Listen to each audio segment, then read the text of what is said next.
జ్ఞానక్షం YouTube ప్రేక్షకులందరికీ కూడా స్వాగతం. ఒకవేళ మీ వ్యక్తికి కానీ మీ ఇంట్లో కుటుంబ సభ్యులకి కానీ ఎవరికైనా కూడా దెయ్యం సోకింది, గాలి సోకింది, ఇటువంటి ఇబ్బందులతో ఎవరైనా కూడా ఏదైనా కూడా ప్రయోగాలు చేశారు అని ఇబ్బంది పడుతున్నట్లయితే గనుక ఈ గతంలాగే ఎన్నో రకాలైనటువంటి ప్రక్రియలు, పద్ధతులు దీనికైతే ఉన్నాయి. వాటిల్లో నేను మీకు ఇప్పుడు ఒక ప్రక్రియ గురించి చెప్పబోతున్నాను. ఇప్పుడు మీరు అందరికీ కూడా తెలిసినటువంటిదే, పెంకుటిల్లులు ఉంటూ ఉంటాయి. ఆ యొక్క పెంకుటిల్లులకి మనం పైన కప్పు పెట్టేటువంటి పెంకులు ఉంటాయి కదా, అందులో ఏదో ఒకటి మీరు తీసుకోండి. ఏ పెంకైనా కూడా పర్వాలేదు. అటువంటి టైల్స్ అనమాట పెంకుటిల్లులకి మనం పెట్టేటువంటివి. అయితే దాని మీదన నేను చూపించబోయేటువంటి ఒక యంత్రాన్ని గీయండి. ఏ పెన్ అయినా వాడచ్చు, ఏ ఇంకైనా వాడచ్చు. కానీ ప్రాధాన్యత అనేటువంటిది నలుపు రంగు యొక్క ఇంకు వాడి మీరు ఏదన్నా కూడా గీస్తే కనుక పనిచేస్తుంది.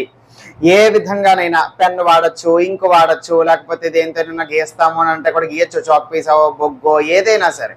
నేను చూపించబోయేటువంటి యంత్రం అయితే ఆ యొక్క పెంకు మీదన గీయవలసి ఉంటుంది.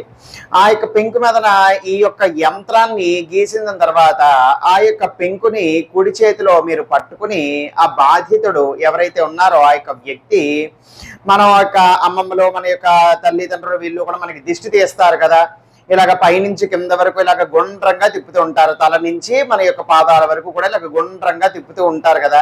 అదే విధంగా ఆ పెంకును పట్టుకుని 7 సార్లు ముందు, అలాగే 7 సార్లు మనిషి యొక్క వెనక భాగాన్న అదే విధంగా తిప్పండి.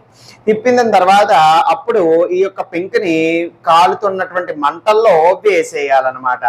అది బూడిదైపోవాలి, పగిలిపోవాలి.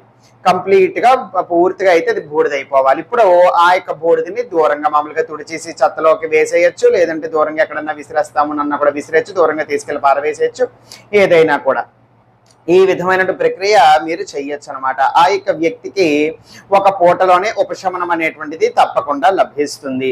ఒకవేళ మళ్ళీ ఆ యొక్క వ్యక్తి ఇబ్బంది పడుతున్నాడు అని అంటే కనుక మళ్ళీ కూడా ఈ యొక్క ప్రక్రియ అనేటువంటిది చెయ్యొచ్చు. తప్పకుండా పనిచేస్తుంది. ఒక్కసారికి మీకు ఇంకా కూడా పూర్తిగా నివారణ అవ్వకపోతే ఇంకో 2-3 సార్లు ఈ యొక్క ప్రక్రియను చెయ్యొచ్చు. అంతే.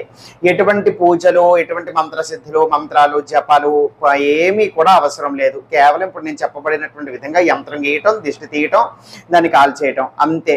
ఖచ్చితంగా అయితే ఉపశమనం లభిస్తుంది అనమాట ఆ యొక్క వ్యక్తికి. సర్వే జనా సుఖినో భవంతు. శివార్పణమస్తు.